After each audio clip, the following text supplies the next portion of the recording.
Yo les amis, ça va ou quoi? Alors, la vidéo d'aujourd'hui, c'est une vidéo posée comme d'habitude. La meilleure manière de l'écouter, c'est vraiment de la laisser tourner en faisant autre chose, en faisant une activité du quotidien, du ménage, des courses, tout ça, parce que c'est une vidéo qui va pas vous captiver au point de vue visuel, mais qui va vous emmener dans une balade mentale, si je peux dire ça.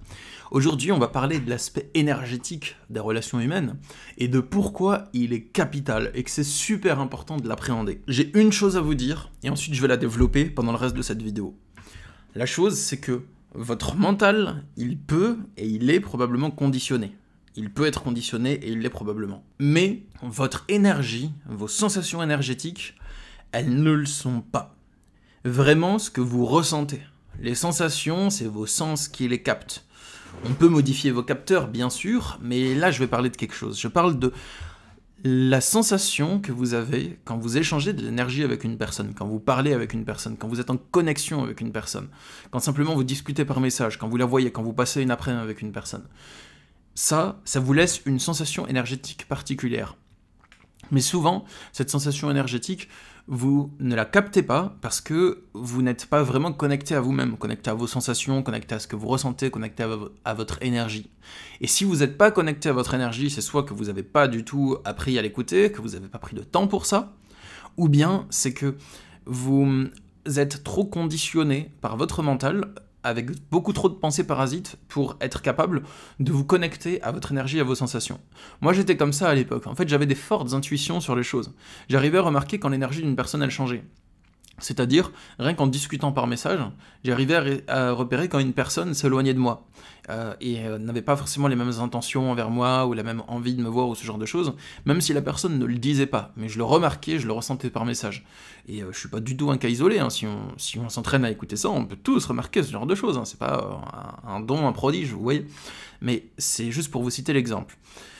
Et souvent, j'écoutais pas ça en fait. Donc soit je l'entendais parce que j'avais vraiment cette intuition très forte, soit j'aurais pu être attentif à ce que ressent l'autre pour moi, à ses intentions envers moi, mais je le faisais pas parce que j'étais trop conditionné par mes pensées. Donc quand je me sentais mal à l'aise en présence de certaines personnes, je vais pas forcément écouter mon malaise et je vais peut-être continuer à côtoyer la personne alors que ça m'apporte rien, que ça me nourrit pas en fait. Donc je parle de quoi comme type de relation ici? Je parle de relations amicales, des relations professionnelles, des relations de couple, des relations familiales, de tout en fait. C'est important de prendre conscience que la connexion énergétique avec la personne, ça existe et ça va déterminer presque toute votre relation. Vraiment, c'est le plus important et c'est le plus important, mais souvent, on l'ignore et c'est le facteur qu'on ignore le plus dans les relations. Qu'on l'ignore, c'est-à-dire on l'occulte, on n'y prête pas d'attention, pourtant c'est vraiment le truc capital. Donc, pourquoi c'est le truc capital? C'est parce que ça ment pas. Vous ressentez l'intention que l'autre a pour vous. Et si cette intention match avec votre état énergétique du moment, la relation peut se faire, et si ça marche pas, la relation ne se fera pas. Par exemple, si vous sentez qu'un pervers narcissique veut vous posséder, ou qu'une personne en couple, il veut vraiment vous posséder, mais que vous, vous trouvez ça sexy, l'idée qu'il vous possède, vous aimez bien ça, l'idée d'appartenir à quelqu'un, vous voyez ça comme une marque d'intérêt qui vous porte, comme quelque chose de mignon, ou comme une preuve d'amour, parce que s'il veut vous posséder, c'est qu'il vous aime, ce genre de choses. Si vous voyez les choses comme ça, vous allez être compatible énergétiquement pour une relation avec quelqu'un qui veut vous posséder. Et quand vous allez vivre cette relation, à la fois vous allez avoir le kiff de sentir que l'autre vous possède énergétiquement, qu'il a l'ascendant sur vous, que vous êtes sa chose. Peut-être c'est kiffant les premiers moments, mais plus la relation avance, plus c'est un cauchemar, parce qu'il s'énerve quand vous faites pas ce qu'il veut, parce qu'il vous restreint petit à petit votre liberté de plus en plus, vous en avez de moins en moins, c'est de plus en plus difficile à vivre, bref, vous connaissez le patra. Si vous êtes là sur cette chaîne, c'est que vous connaissez probablement. Moi, à une époque, j'avais beaucoup de mal à me connecter justement à ce que je ressentais, à mes intuitions, et je parle même pas d'une intuition fugace, genre qui se manifesterait en moi, du style « attention, cette personne est dangereuse », et ensuite elle s'évanouit. Non, je parle vraiment de ce que je ressens. Les intentions de l'autre, je peux les ressentir. Vous pouvez aussi si vous y entraînez, je pense, probablement. Enfin, j'en suis quasiment convaincu. Peut-être que certaines personnes font exception, je ne sais pas, j'ai pas étudié vraiment le cas, c'est juste ce que je vois autour de moi. Et dans mes consultations, la plupart des personnes que j'ai en consultation peuvent ressentir ça. Ils sont très sensibles aux énergies des autres, justement. Donc je pense pas que ce soit un cas isolé, je pense que c'est un cas très courant, il faut juste s'y reconnecter.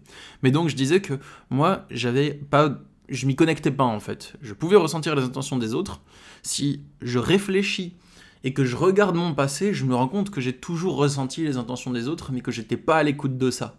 Mais qu'il y avait toujours quelque chose qui me le montrait, que si je m'y connectais, j'aurais pu le ressentir. Et je m'étais pas écouté. Et quelque chose qui m'a aidé vraiment à progresser sur ce chemin, ça a été quand j'ai pratiqué la sophrologie pour la première fois. J'étais en formation à l'époque, et on devait pratiquer de la sophrologie tous les jours, si possible, pour s'approprier les techniques. Donc notre professeur, il nous disait de pratiquer tous les jours certaines techniques de sophrologie qu'on avait vues précédemment.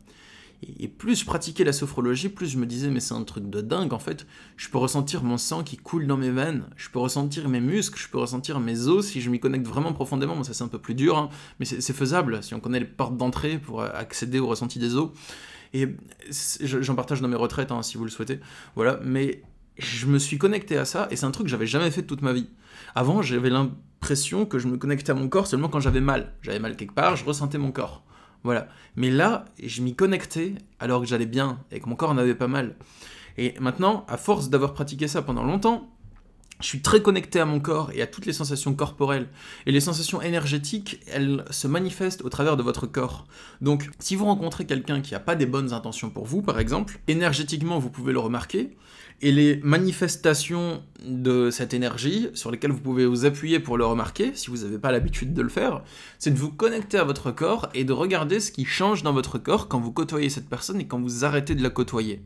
Peut-être que dans la période où vous côtoyez cette personne, votre poitrine se resserre et vous sentez au niveau du centre de la poitrine comme un poids.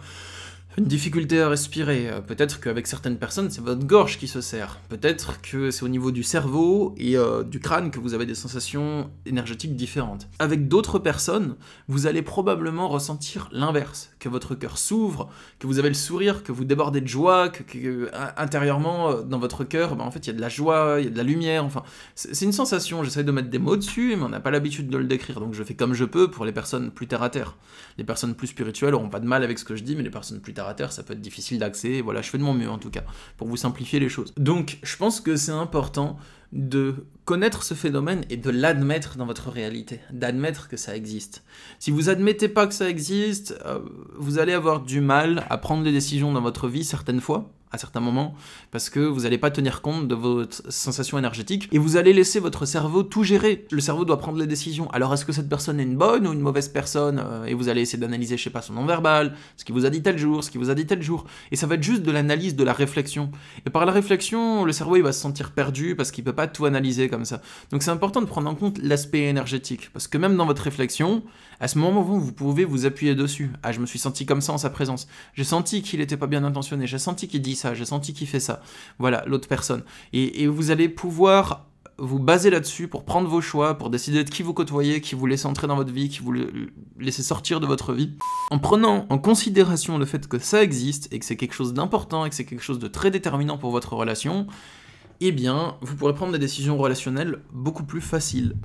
Le dernier point que je souhaitais aborder dans cette vidéo, c'est que l'énergie et la connexion énergétique que vous avez avec quelqu'un, c'est quelque chose qui n'est pas figé, c'est quelque chose qui évolue avec le temps. Donc c'est possible qu'avec certaines personnes vous sentez un mal-être, mais après avoir osé parler, en fait ce mal-être se dénoue de votre côté comme du sien. C'est pas parce qu'il y a un mal-être que ça veut dire que c'est figé. Des personnes qui ont des intentions vampirisantes et toxiques, si vous leur en avez parlé une fois et que ça change pas, et qu'ils admettent pas leur tort, qu'ils décident pas de changer, écoutez, c'est pas grave, hein, tant pis, mais vous pouvez peut-être vous écarter, après c'est vous qui voyez, vous faites ce que vous voulez. Mais il y a des relations où vous avez une très bonne connexion avec la personne, et avec le temps, il y en a moins. Ça veut pas dire que vous êtes ennemis, ça veut juste dire que vous avez moins d'envie de vous capter et d'affinité. Et c'est ok si vous laissez ces relations peut-être temporairement s'affiner, peut-être que d'autres relations vont prendre plus de place et s'épaissir, c'est un cycle en fait. On n'a pas toujours les mêmes choses à partager avec tout le monde à tous les moments de notre vie, c'est pas tout le temps constant. Donc il y a des vagues et des fluctuations, et c'est normal. Et quelque chose dont je me rends compte aussi récemment dans ma vie, ça je vous le partage, c'est plutôt de ma vie personnelle, donc je resterai très flou sur les détails, mais c'est que les relations avec les gens, en fait elles évoluent vraiment. Enfin je m'en rendais compte, je viens de vous le partager, mais là je me rends vraiment compte que des fois on se fait beaucoup de réflexions, beaucoup de pensées en se demandant mais qu'est-ce que je dois faire de telle relation avec telle personne. Et en fait, le temps passe un peu et avec le temps, ça se dénoue tout seul. Donc si vous n'arrivez pas à prendre une décision relationnelle rapidement, un conseil que je peux vous donner, que j'ai tiré de mon expérience récente de vie, c'est d'attendre un peu, voilà. Peut-être de le partager à l'autre, si c'est une personne saine et pas une personne malveillante. Si c'est une personne malveillante, ne dites rien. Mais si c'est une personne saine et que vous savez pas trop quoi faire, bah attendez un peu. Voilà, vous savez pas prendre une décision tout de suite, patientez. Et peut-être que ça va se prendre tout seul avec le temps. C'est possible. Pas tout le temps, voilà. À vous de voir si ce conseil fait sens ou pas dans votre situation présente. Bon les amis, si vous aimez bien ce que je partage, abonnez-vous à cette chaîne. Et la recommandation que je vous fais aujourd'hui, c'est surtout de vous inscrire à ma newsletter si vous aimez bien. Alors c'est une newsletter qui est très spéciale, que j'ai développée il y a quelques mois, qui s'appelle la newsletter Journal de bord. Je l'ai développée il y a genre peut-être 7 mois, 6 mois, quelque chose comme ça, je sais pas, un truc de style. Et depuis, j'en ai envoyé seulement 9, je n'en envoie pas beaucoup, donc je vous spamme pas. En plus, vous pouvez vous désinscrire à tout moment. Il y a le lien dans la description de cette vidéo pour vous y inscrire, et qu'est-ce qu'elle a de spécial de cette newsletter? C'est qu'en fait, ça s'appelle la newsletter Journal de bord. Dedans, j'y partage mes avancées sur mon chemin intérieur, mes prises de conscience, mes réflexions sur la vie, des conseils et des inspirations pour vous accompagner sur votre chemin intérieur à vous, pour avancer dans le dépassement de vos souffrances, dans la quête vers soi.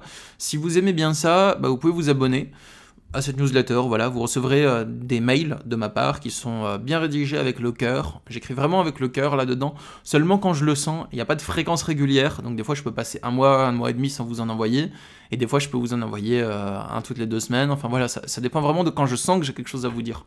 J'ai pas envie de produire de contenu sur cette newsletter juste pour produire du contenu. J'ai envie vraiment que ce soit authentique et que ce soit un partage du cœur.